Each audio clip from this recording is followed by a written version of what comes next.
Very much lesson learned. 2 minutes late because I was being told a very interesting story, which we can't. Can we say? No, you'll probably get sacked. I work for myself, so You work for probably not, yourself. but I probably shouldn't say anyway. Yeah, anyways, we digress. Hello, everyone. Welcome back to another episode of The Rest. Second last of the season, should we? Or, yeah, Yeah, third last, maybe second last. You know, we'll probably. see. But yes, hope everyone is well. Hope everyone has mentally and emotionally recovered from last weekend. Tough time, taxing time. Nathan, I'm joined by yourself as always. How are you? How was your weekend? All encompassing work wise, 18s wise, and of course our boys. How was your weekend? Oh, it was, a bit frustrating here and there. 18's grand finals finished, so every bit of football that could have been played has been played, and the draft combine is next weekend, so that's something to look forward to. And then, yeah, upsetting. It was gutting. That was It right was. because it wasn't disappointing because you weren't disappointed in them. It was just a bit gutting to not get there because they gave an effort. It's all you wanted. Frustrating. They're never going to hold on realistically. Like it was just a bit too early away from home. That lead at home probably wins you a game, but on the road over there, it's a bit of a different challenge. But gave it everything. But I still worry. My pessimistic thoughts come and tell me, geez, there's no guarantee these blokes make finals next year. So it's just Yeah, hoping they don't take it for granted and it will happen again because it might not. So just got to keep building, and I'm sure they will. Surely they yeah. can't go backwards again. Like you've learnt now, you cannot go any further backwards. Well, yeah, nothing's guaranteed in football, right? Nothing, Yeah, nothing is guaranteed in football. So there is always that kind of lingering sort of, and I'm sure we'll touch on this soon, like when we probably get into the breakdown of the game. But there's always this lingering thought of, well, nothing's guaranteed. We saw what's happened to so many other clubs who have been there or thereabouts and have just dropped dead and don't make finals. So you hope that that doesn't happen. You hope that the boys can like stick fat and go on. So that's probably where the most negative emotions come from. But then again, all the positive emotions come from like quarter season and all this good stuff, which we can reminisce and have lifelong memories that are now not exclusive to a generation of people, exclusive to every single current supporter because it's just happened, which is great. Um, but yes, let's actually crack on with the show. So we'll touch on both finals. We'll give a grand final preview, and we'll touch on the Brownlow towards the back end of the show. I think that's how we should do it. So let's kick things off. Let's go to Friday night before we get onto our game. Let's speak on the Pies versus the Giants. A 1 point preliminary final win for Collingwood. They advanced through to the grand final their first grand final since 2018. Did you watch the game? How much of it, if so? Thoughts, feelings, concerns about it, and then we'll probably do a more in-depth analysis after this. But yeah, okay, yeah. No, I missed the first 2 minutes, but I watched the rest of the game, and that's fine. oh wow, that was frustrating to watch come that last quarter as well. And obviously, there's bias in it. It Yeah, was naturally. it was always going to like. This is the thing with Collingwood, and we'll touch on them in the preview. But a good start doesn't mean anything for them. They can switch off for about 2 quarters, and that's what they did. GWS, I mean, too selfish at times, and that was probably what killed them. A few inside 50, I think, scoring shots. That I think it was Bedford was one where he had a better option over the top. That probably would have extended the lead to 4 goals and really put some doubts. But they always kept Collingwood within touching distance. I thought they got ahead. Some umpiring decisions that were just, oh wow. You just Yeah, look. They weren't. None were in a situation that cost them a scoring shot or anything. But it was just very inconsistent, yeah. and it was very obviously one-sided. But you could also say Collingwood didn't get some decisions, which is the truth. So it did It go works both both ways. ways. Yeah, It works both ways, but it's frustrating that it just why in the most important quarter Like, you cannot afford to do stuff like that, miss a lot of calls that were just blatantly obvious. But Collingwood's structure held up in the end, and they were able to absorb all that pressure at the end, put numbers around the contest, and held on really. And it was more of that was a proper hold on victory. In the way they played, it wasn't just hoping things go your way and you hold on. It was planned, and that was, Yeah. testament to them. They planned that, and it worked, and it paid off. And yeah, unlucky for GWS, pretty good season to do what they did, and always pretty hard to to actually do what they did in front of that crowd. I mean, they're nuts. They are what, like I always say, that's what Gold Coast need to be if they are ever to actually make the finals. But Yeah. GWS have nailed it. They go into state and they just play their own football, and they're not impacted. And yeah, look, Collingwood deserve to be there given what they've done. I think the game itself just had some things that, could have gone one way or the other and changed the result. Yeah, I think that's the case with most games, though. Like, yeah, some umpiring decisions probably didn't directly impact the scoreboard, but they impact momentum and confidence, and Yeah. there's so many kind of snowball effects that can lead from a certain decision. But I mean, you can sit here and talk about if buts and maybes. I'm sure Collingwood supporters can pinpoint some umpiring errors in other games, and it eventually balances out. So, despite the umpiring being poor, kind of the consensus was that it was poor. I don't really think we can sit here and claim that it affected the result. I think what you said there about Collingwood's about obviously the talk about a lot of last year with Collingwood was their lucky wins when they hold on, etc. This one didn't. This one wasn't kind of just things falling their way. I feel like it's similar to what Carlton were able to do towards the back end of last year, or sorry, towards the back end of this year, even the games against Sydney and Melbourne in the finals. That ability to just suffocate the contest, get numbers behind the ball, and just position themselves into forcing, not allowing easy outs and not allowing GWS to get that clear ball out. I feel like in the last 10 minutes, GWS had probably one clean inside 50, and that led to that Hogan goal, which put them back underneath the goal, put the margin back underneath the goal. So Collingwood, you have to give respect to them, and you have to give the kudos to them about what they were able to do, especially in that last 10 minutes. There was a lot of like line ball or like very interesting moments. I can't find the exact word, but the one that I go to straight away is Toby Green's banana from the pocket, which if that had gone through and if that had put GWS in front with 2 minutes to go, whatever it was, it would have been just kind of insane. Like it would have been borderline unimaginable type thing, right? Well, it would have been interesting to see, even if they went through for a point, who would have had the momentum in those if it went to extra time as well. Like, you would say, because GWS had the momentum, but Collingwood were absorbing the pressure. But obviously, Collingwood would have had to attack, and they would have had to, actually push numbers forward. So it looked like it was going to happen. It really did, but so close, so close. Yeah, I mean, they got a couple of repeat stoppages inside their forward 50 late on Collingwood, which kind of allowed them to ice the game. And allowed them to really just settle it down a bit and kind of take a lot of the sting out of the game. Do you think any kind of moments from the Giants? I mean, the Giants had some players who played very well. Connor Idun had the breakout game. He was exceptional. He kind of really just came out of nowhere. So there was that. Obviously, Toby Green probably had a good game without being exceptional. Cornelio, Kelly were at their pretty normal kind of peak in that respect. Riccardo was a bit quiet. Hogan stood up. Even their back six was okay without being exceptional. Do you think the Giants can have that down as a missed opportunity in a big way, or do you think it was probably the way the game had gone and probably the way the season had gone, that was a pretty just and fair result, depending on?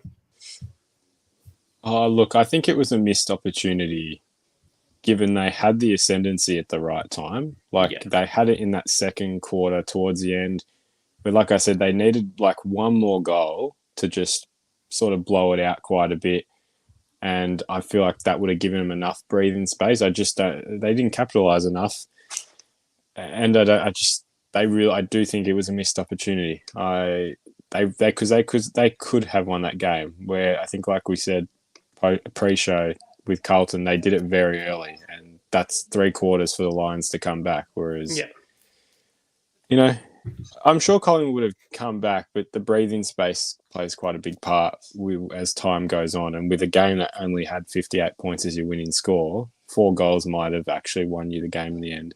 yeah, yeah. I mean, it was the Giants didn't have the lead necessarily in the last quarter, but Daniel Lloyd kicked the goal from the goal square, which put scores level, and then like immediately from that bounce, Mason Cox kicks the instant reply, which eventually held that margin for the rest of the game. So it was. Yeah, the Giants could probably rue that as some opportunities. Lockie Keefe had a chance to handball over the top to Yeah. to Toby Green. That was poor, which probably cost him a goal. Like it's it's one of it's one of those things where the Giants, similar to Carlton, not really expected to be there, not really expected to be where they were in finals, not really expected to do anything in finals, get to a prelim and get so close. It can have that snowball effect of okay, it can galvanize them, it can kind of put that fire in the belly, or it could have the adverse effect, which is we got so close. How much more do we have to give? Canelio's touching 30, Kelly touching 30, Toby Green not that far off. Hogan, can you perform? Can Hogan perform like he has done this season for another year? Can Riccardi take that step? Like I know obviously the players like Ash and Green and Callahan are coming through and are playing good football for them, but it would be a very long off season for the Giants because there's a lot of unknowns about their future, and that just creates a lot of uncertainty. Which I mean, if you were to give a snap judgment now, where would you say have the Giants next year?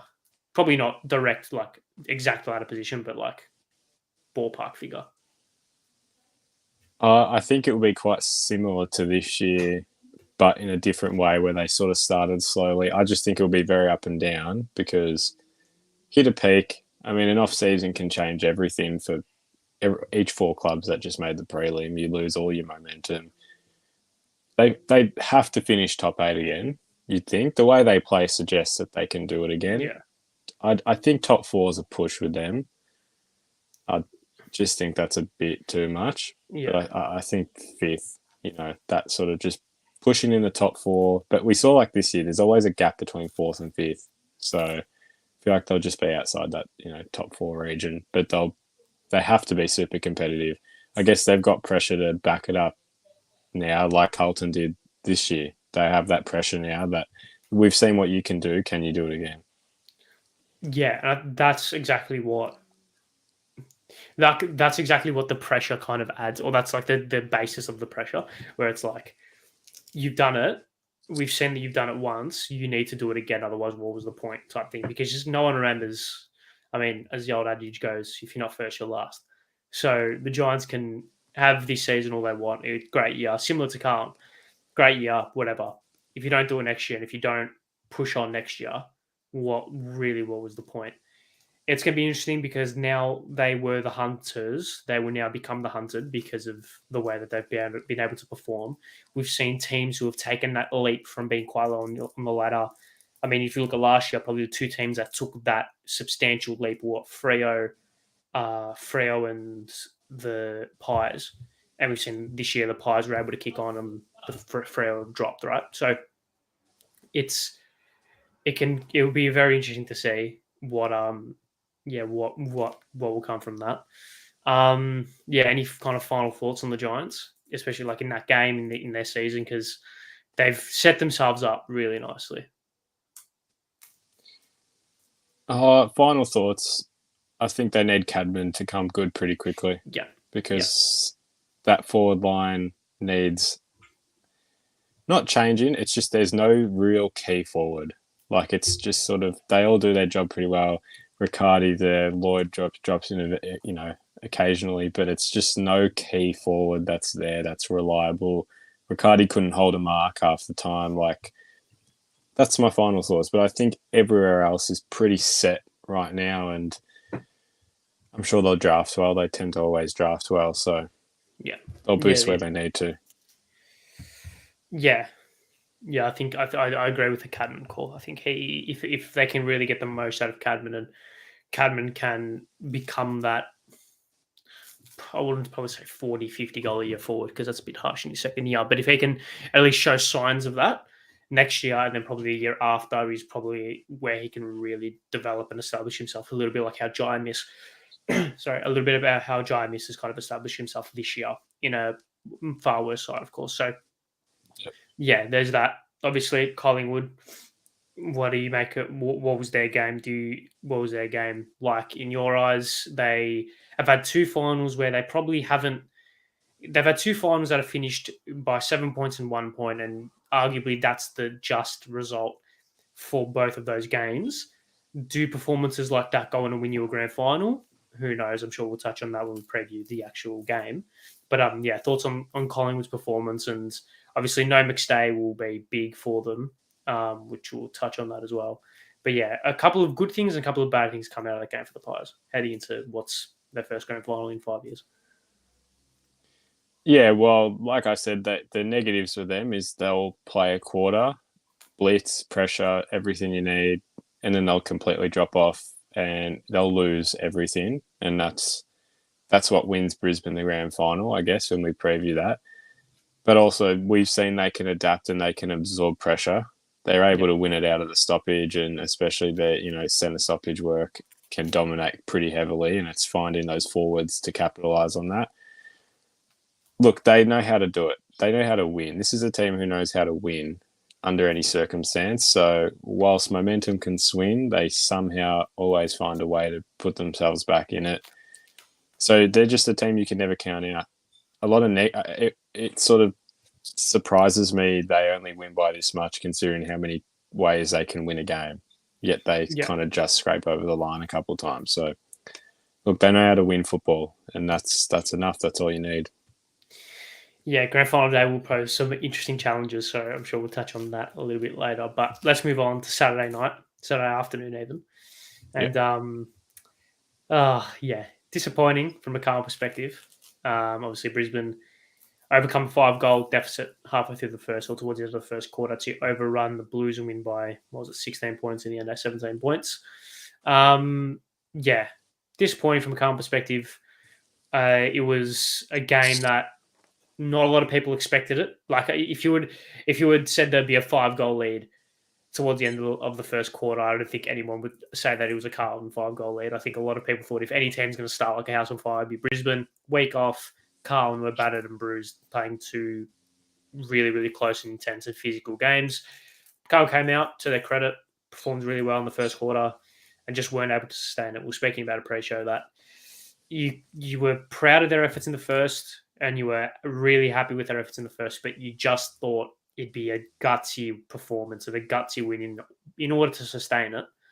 They weren't able to do it, and Brisbane's class eventually just showed through. And I guess also the fact that it was at the Gabba shows through as well, their ability to play that ground so well, especially in that second and third quarter. They were able to suffocate Carlton. Only one goal in those two quarters. They were able to suffocate Carlton defensively, and offensively they were basically scoring at will at times. So, yeah, what were your thoughts on the game as a whole before we get into more precise dissection, I guess? Yeah, well, I could just never get too into it because I was never confident. I mean, 5 goals in the first quarter, I just hate it. It's like, why do it now? You're giving them 3 quarters. It's too much. And I don't know if I said this last week on the show, but I like I said to a few friends, it's like they're only going to win this game if they can put on like a quarter that's sensational, that will be 5 or 6 goals, because they will gas out eventually. And it did sort of hit in that third quarter where you could tell, oh, look, like it's just something miraculous here. Momentum's only going to get them over the line. Brisbane were always going to bring out the skis at some point, and they certainly did come out and abused our, lack of, not fitness, but our lack of energy when we died off after that first quarter, and just abused the middle of the ground, out the backs. Their key forwards decided they could kick straight this week. And it just sort of all happened from there. And look, I'm glad they put a contest in, but it was Brisbane were the right winners. They outplayed us. That was, Yeah. that's the reality. 2 weeks, the 2 week break, that plays a huge part. You could see it as well, and yeah, disappointing, but it was quite a good game given what it really should have been. And quietly, I think it shows about Port Adelaide how good Port Adelaide were, because it doesn't take too much to go to the Gabba and put up an effort. So just quietly, but yeah, Brisbane deserved to get through. Good game in the end. Disappointing. Yeah. Yeah. The overall overriding kind of emotion, I think, is disappointing. We're looking at it from like a game perspective. I thought Carl's boots winning out of the middle early was good, and then that stopped, and that seemed to really be the catalyst for the comeback for Brisbane. They like Rayner was getting in there doing his thing. Zorko was there. Neil Dunkley. They seemed to just be a little bit quicker, a little bit stronger, especially in that second and third quarters. Whereas towards the start of the game, physically it felt like a pretty even match. So I think you could probably put that down to just the boys just having nothing left. But even still, they had nothing left. Kicked one goal in 2 quarters, but they still came out in the last and gave it one last go. They went down swinging with a couple of goals later on to bring it back to, they brought it back down to 16 points, I think, at some stage. So yeah, it was definitely a game where Carlton can hold their heads high. They performed well tactically. I think they performed fine, especially in that first. They were good.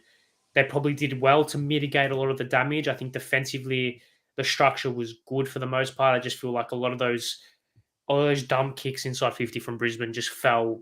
I think the Brisbane forwards just read it better than Wiedering and Marchbank and McGovern were able to. So they just got a meter. Hipwood and Danaher got a meter off their opponent, and just were able to get in front and take marks pretty uncontested at stages.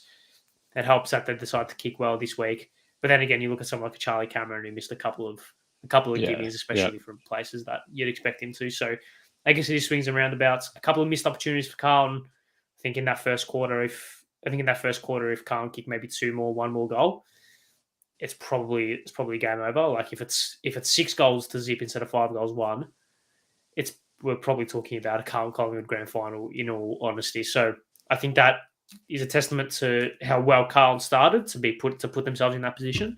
However, it's a testament to also how confident and how resilient Brisbane were, that despite being 5 goals down at home in a prelim in the first quarter, they were able to hold firm, hold steady, and just really just chip away at that lead. And 5 goals in the grand scheme of things is not that big of a lead, right? You get 2 quick goals out of nothing, and then bang, it's within 3 goals, and all of a sudden it's really on. So, yeah, I guess it's one of those things. I mean, I think we have to give a special shout out to Harris Andrews, because his first quarter basically saved the game. Like I mentioned, if Carl kicked 2 more goals in that first quarter, it's game over. And Harris Andrews took a couple of really good intercept marks, and just it was one of those leadership quarters where the team wasn't playing well. They were being smacked in every other area, and Harris Andrews had to stand up, and he did. And I would almost say his performance, keeping Charlie quiet, keeping Harry, I wouldn't say quiet, but keeping Harry to a respectable kind of output, almost was the catalyst and the real building blocks for their success on Saturday afternoon.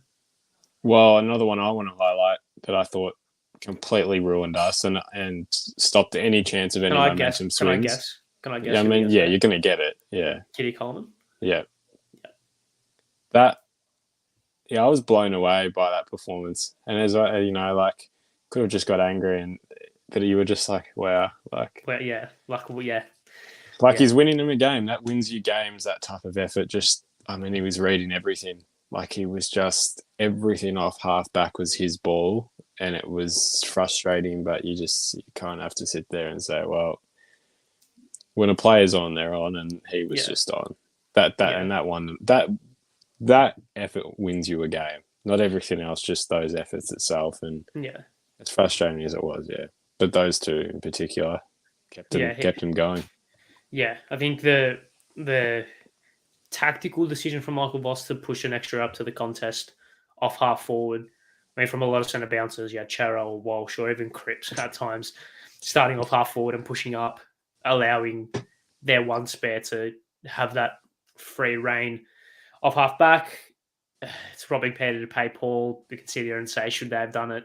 Probably our ability to roll an extra up to the stoppage allowed us to have that kind of midfield dominance in that first quarter. So probably without that tactical switch, we don't get that 5-goal lead.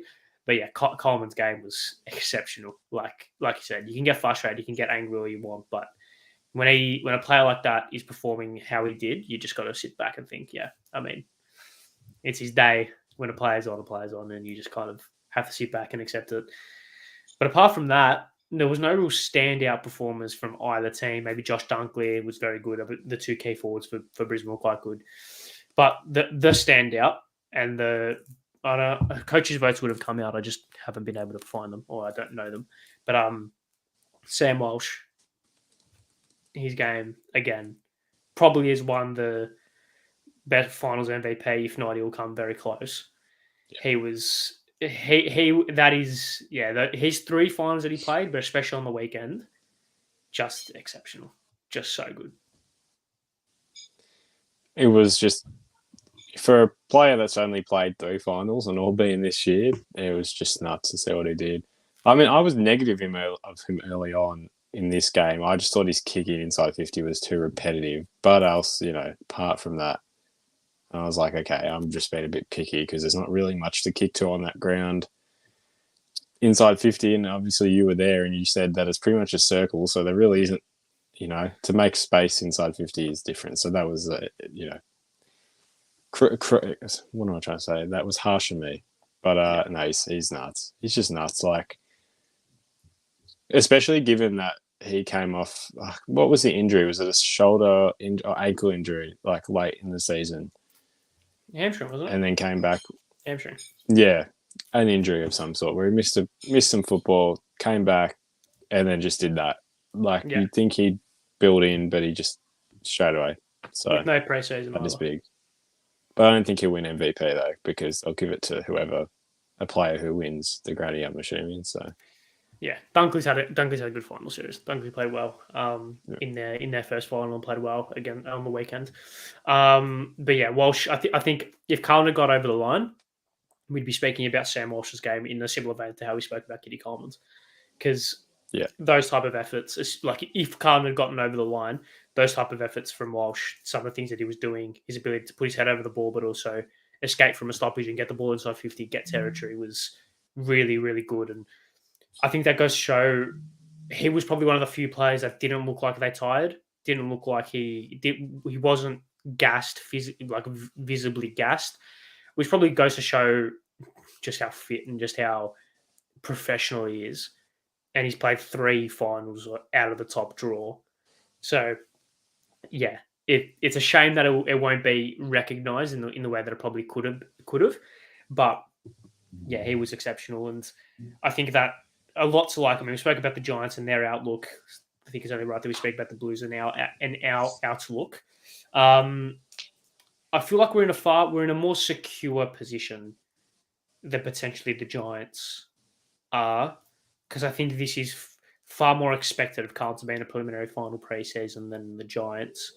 And despite the very extreme nature of the season, the losses being really bad, the wins being really good in terms of performance, I think next year it will start to balance out and we'll start to see a far more consistent Carlton team. Like, I don't think that run from that Gold Coast game to the Collingwood game, where Carlton were the best team in the comp by a country mile, I don't think we're going to see that next season. I think it's too brutal of a game to keep up. I think we're going to see a far more consistent and well-balanced Carlton across next season, and I think it will hold Carlton in good stead. I think the Carlton's outlook is far more secure, far more kind of, a little bit what Carlton are going to do next season in comparison to the Giants. If you say, I'm just going to keep quiet, and I think we should, because like I said before, I'm not confident they'll make finals again. I just worry. This is a team who, again, still has. I know this is a big moment in everything that's come up, but what we saw this year, they just expected that would happen. Not that it would happen, but they thought the same thing you would do would just roll on, but it didn't. So as long as they just don't take it for granted, they can't go backwards. Yeah, and surely not many other teams are going to get better either. Like, not substantial. They've got to improve. No, yeah, enough for them to still be one of the top teams. So I still just sit here and worry. Like I But just, surely after this season, they know full well that it's not there. It's like it's not just going to happen. Like surely they know after this no, season no, that oh for really, sure. yeah, But it's still it's the whole thing of you need to improve though. Like you can't just say, okay, we made a prelim, like it's going to get us at least to the finals. Well, you have to improve yeah, because you sort of seen this year, like a little improvement could get you in finals, and that's what we saw with St Kilda. It's what we saw with GWS. It's what we saw with Adelaide. Like a little gets you a long way sometimes, and a little in Carlton's circumstance is a top two finish or top four, at the least. So be yeah, not far interesting. off. Definitely not far off. And I think maybe with a double chance, Carlton probably do play in the grand final because Carlton only finished 2 games outside of the top four, and considering the was it 7 out of 8 losses in a row, 8 out of 9, whatever it was, it's right there, right for the taking. Yeah, So the expectations next year would be clear. I think I don't think finals is. I think it would take something catastrophic for Carlton not to make finals next year, like truly catastrophic. I don't see that happening. Like you can laugh what yeah, you want, but like if we're sitting here realistically, right? yeah. Like Surely, we saw how bad Carl were this season, they still made it fifth, right? They finished what 2 games clear in the top 8. So even if you take some of those wins, take away the Collingwood game and the Port game, for example, Carlton still make finals. So like it's not like we don't sit here and think, oh my god, Carlton played the best football they've played in 10 years and just made the finals. We didn't. We finished comfortably in the 8, and we made a prelim, and we're 5 goals up in a prelim. So we've set ourselves a buffer that's very very attainable, at a minimum standard, right?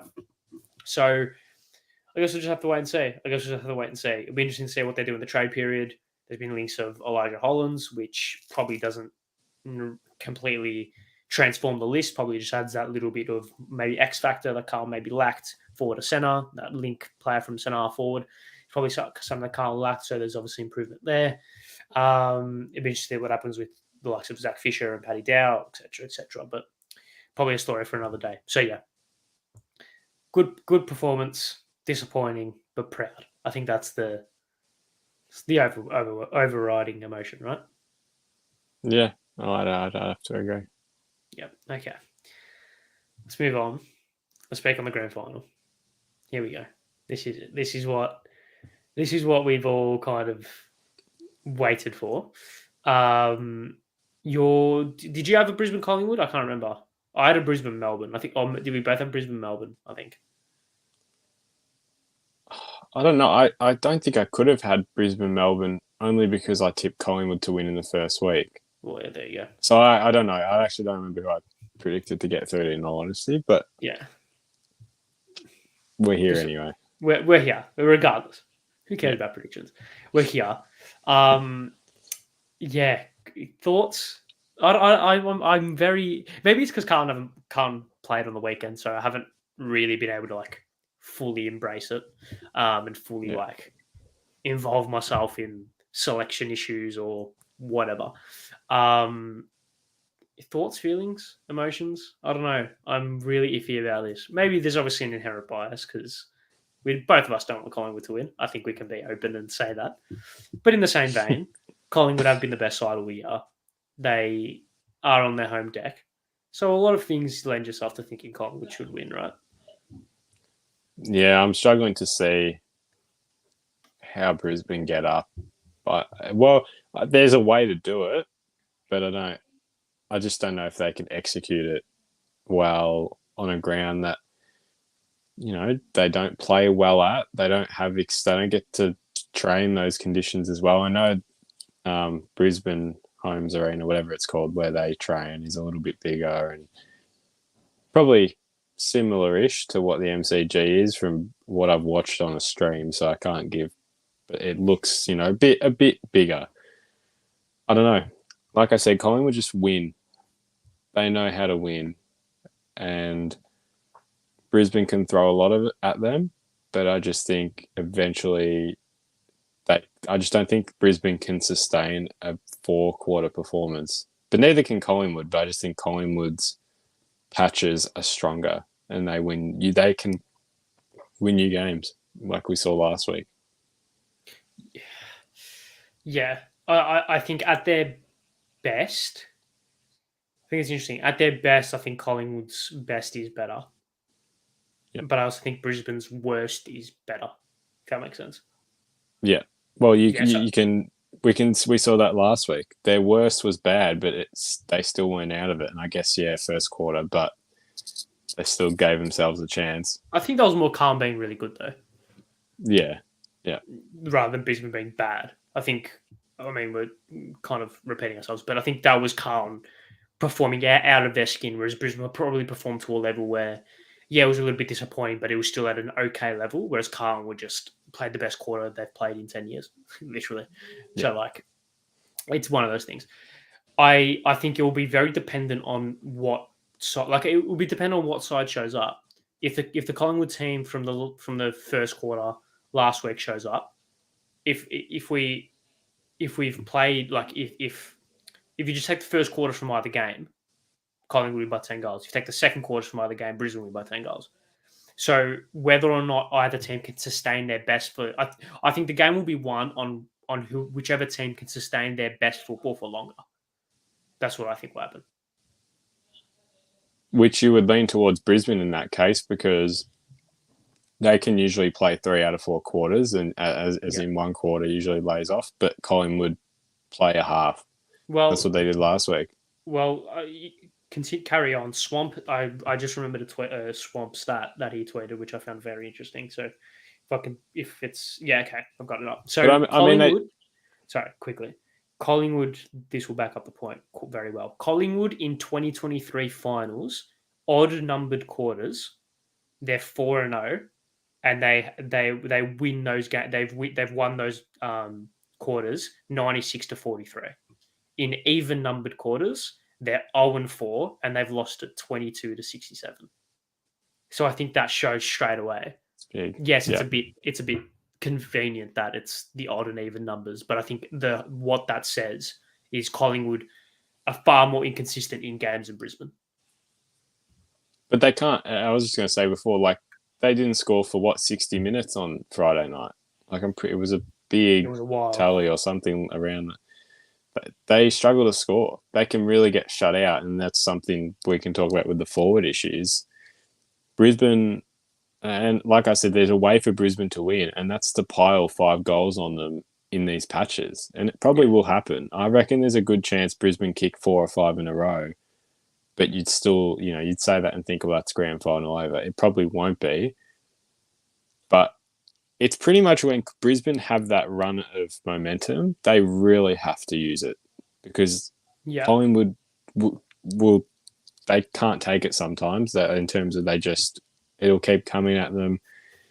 Takes them a while. Eventually, they can absorb it, but they do struggle at the start. So, I guess that's the main talking point. That's the next talking point up forward.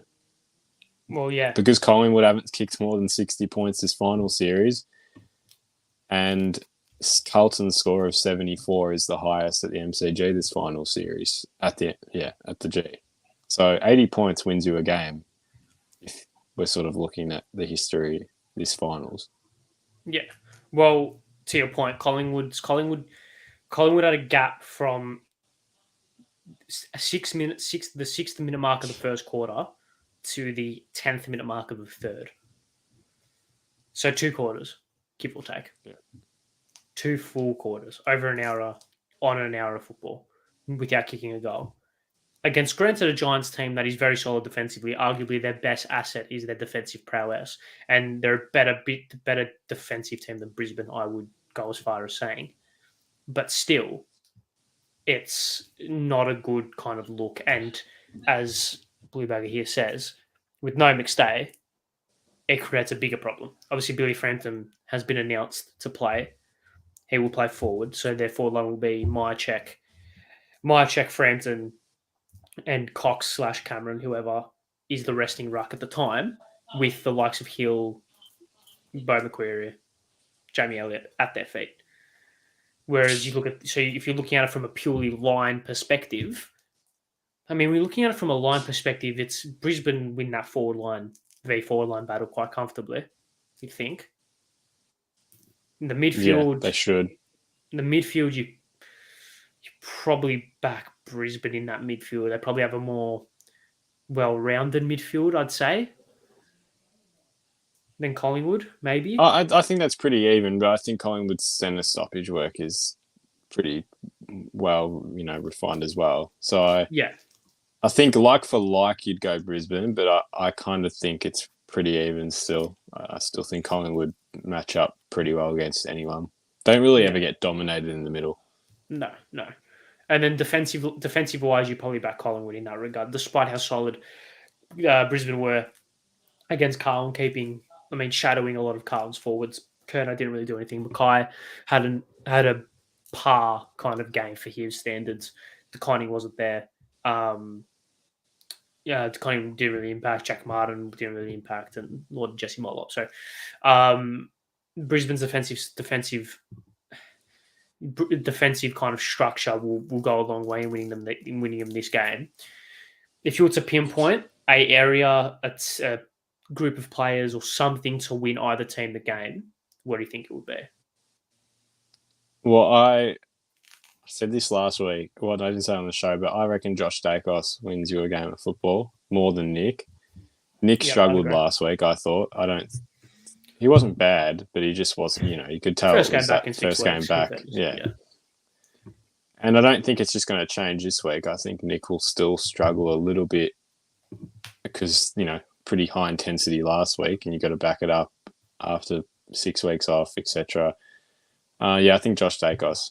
If Collingwood can rebound pretty well, but God, they need to do some defensive running. Like they really, but this is skis versus skis. This game, this is two teams that will look to exploit the middle off rebounds. But I think Collingwood have a better system with rebounds. They just know how to find one out the back and move it, and also spread. Their spread's very good, so I think Josh Dacos tends to start that quite a lot, and he gets the ball moving pretty well. Side bottom as well, I think. That Yeah, experience. He's yeah, playing some good football. But yeah, those are probably the two I think play a big part in them winning, at least tactically winning it. yeah. Just going back to a point that I brought up before and that we discussed. I think Collingwood's best is better than Brisbane's best, but I think Brisbane can sustain Yeah. their best longer than Collingwood. So if Collingwood can, if Brisbane can sustain their best for 2.5, 3 quarters, I think they win the game. But then again, Collingwood can have 15 minutes where they kick 7 goals Yeah. because it's just this, like it's one of those surge forward lucky bounces. I say lucky bounces. You do make your own luck, but like for the balls drop at the right places, forwards holding marks, kicking straight, etc., etc. Right, it all falls for them. So it'll be interesting to see in that regard. I think Collingwood's game is probably slightly more imperfect, which can it hold up on grand final day? You can look at it either one or two ways. You say if your game plan is already imperfect, the the pressure and all the intensity coupled on top of that will create a game plan that is almost dysfunctional in terms of moving the ball. But then again, if you're looking at it from another perspective of if your game plan is imperfect and you've practiced imperfection and embracing the imperfections the whole year, in a game that's never perfect, no grand final is ever perfect for any team. You know how to deal with that. That is your game, and you can thrive.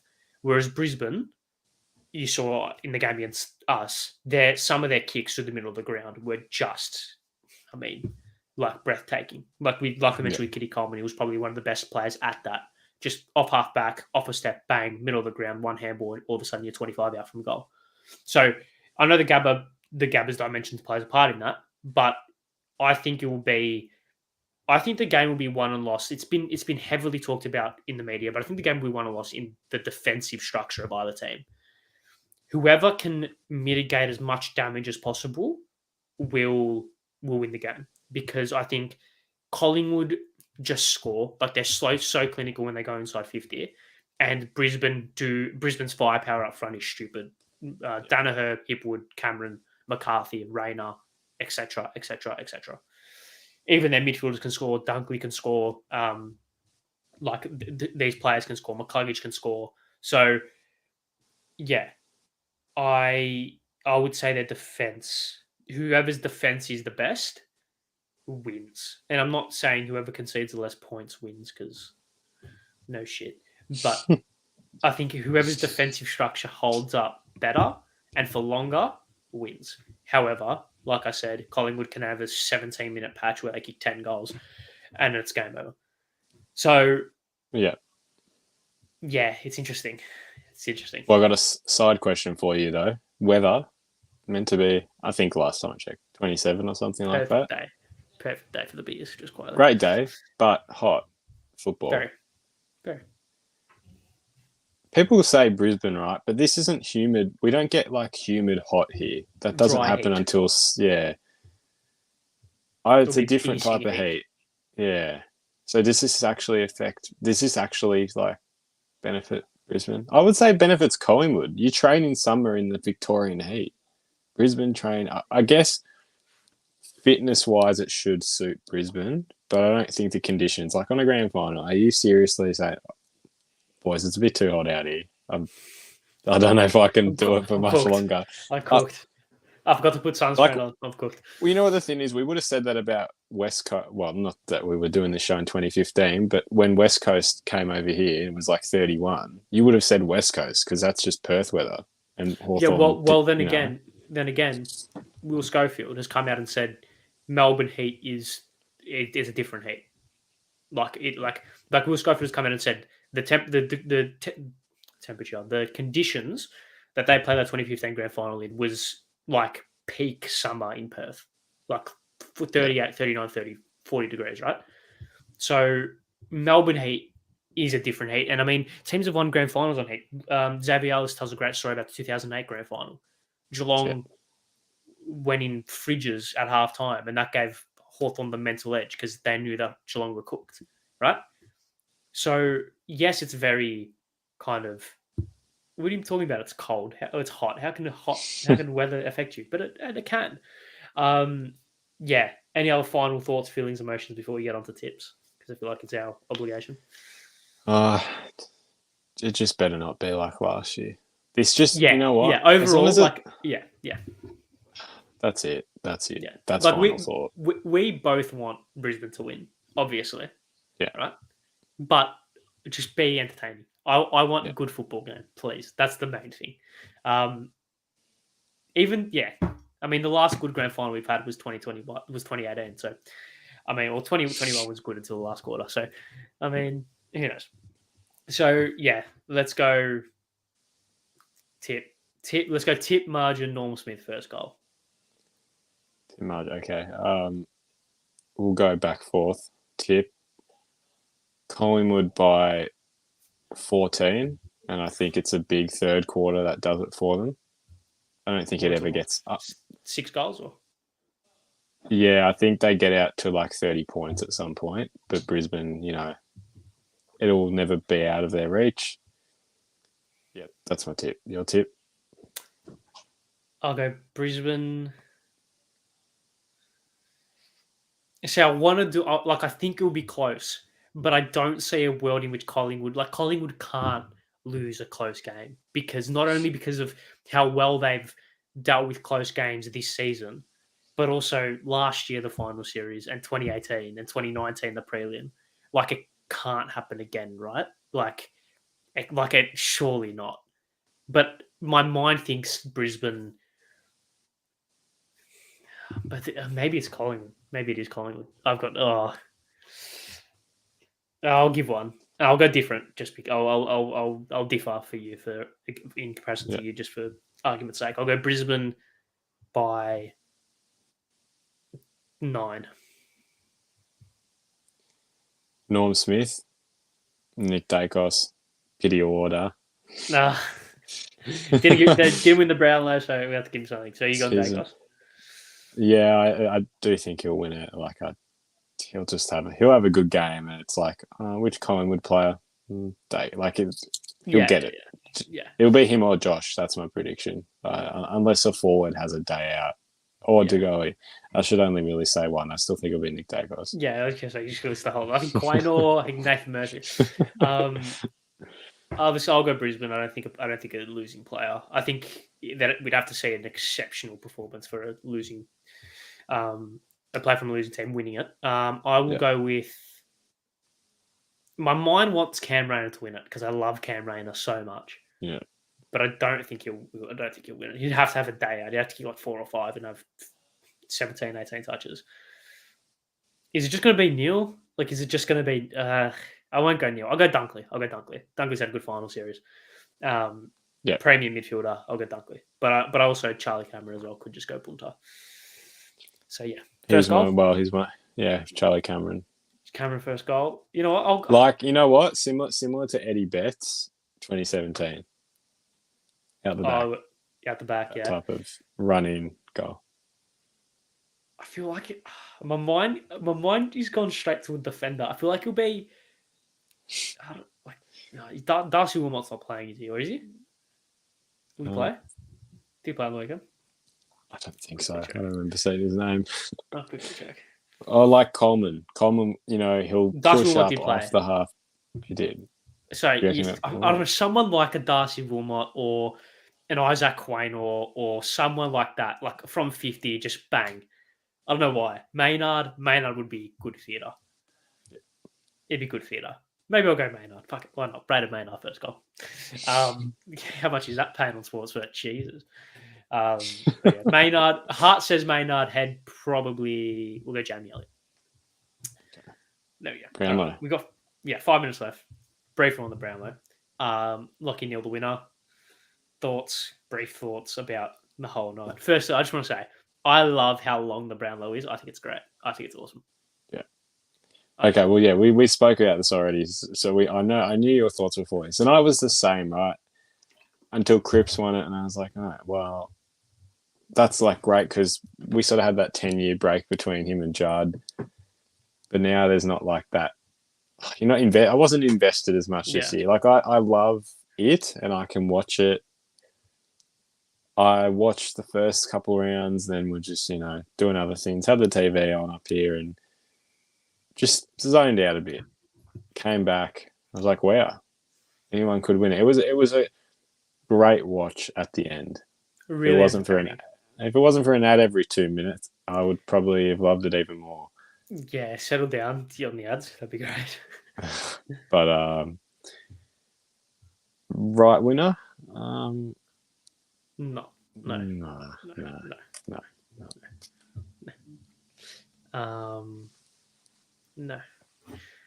Track, stiff. The fact that Jacobini decided to all of a sudden start fucking polling.